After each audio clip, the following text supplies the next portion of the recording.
ఇక డీటెయిల్స్ చూస్తే సంగారెడ్డిలోని సమీకృత కలెక్టరేట్లోని సమావేశ మందిరంలో జిల్లా బ్యాంకర్లతో సమీక్ష సమావేశం నిర్వహించారు.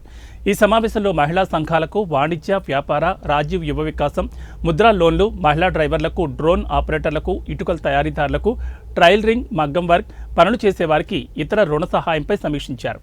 బ్యాంకర్లు ఖాతాదారులకు రుణాల లక్ష్యాలను సాధించాలని బ్యాంకర్లను జిల్లా కలెక్టర్ క్రాంతి ఆదేశించారు. రాష్ట్ర ప్రభుత్వం ప్రతిష్టాత్మక కార్యక్రమం రాజీవ్ యువ వికాసం పథకం కింద లబ్ధిదారులకు 90% ప్రభుత్వమే భరిస్తుందని, బ్యాంకర్స్కు ఎటువంటి ఆర్థిక భారం లేదన్నారు. బ్యాంకర్లు, మహిళా సంఘాలకు వాణిజ్య, వ్యాపార, రాజీవ్ యువ వికాసం, ముద్రా రుణాలు, మహిళా డ్రైవర్లకు, డ్రోన్ ఆపరేటర్లకు, ఇటుకల తయారీదారులకు, టైలరింగ్ చేసేవారికి, మగ్గం పని వారికి, ఇంకా ఇతర స్థాయిలో ఉన్నవారికి రుణాలు అందించాలని, రుణాలు అందించి బ్యాంకుల యొక్క రుణాల లక్ష్యాలను సాధించాలన్నారు. మహిళా సంఘాలకు డ్వాక్రా రుణాలతో పాటు పర్సనల్ రుణాలు కూడా మంజూరు చేయాలన్నారు. రుణాల సహాయంలో ఖాతాదారులను ఎలాంటి అసౌకర్యాలకు గురి చేయకుండా రుణ సదుపాయం కల్పించాలన్నారు. 2024-25 ఆర్థిక సంవత్సరానికి రుణ లక్ష్యాలు సాధించి జిల్లా ప్రజల అభివృద్ధికి తోడ్పడాలని పిలుపునిచ్చారు.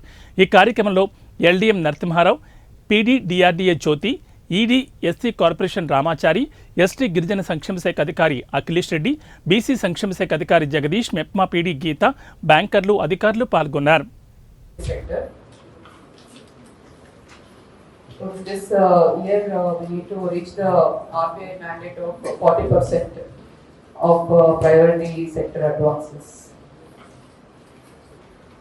So in this housing loans, education loans, MSME loans,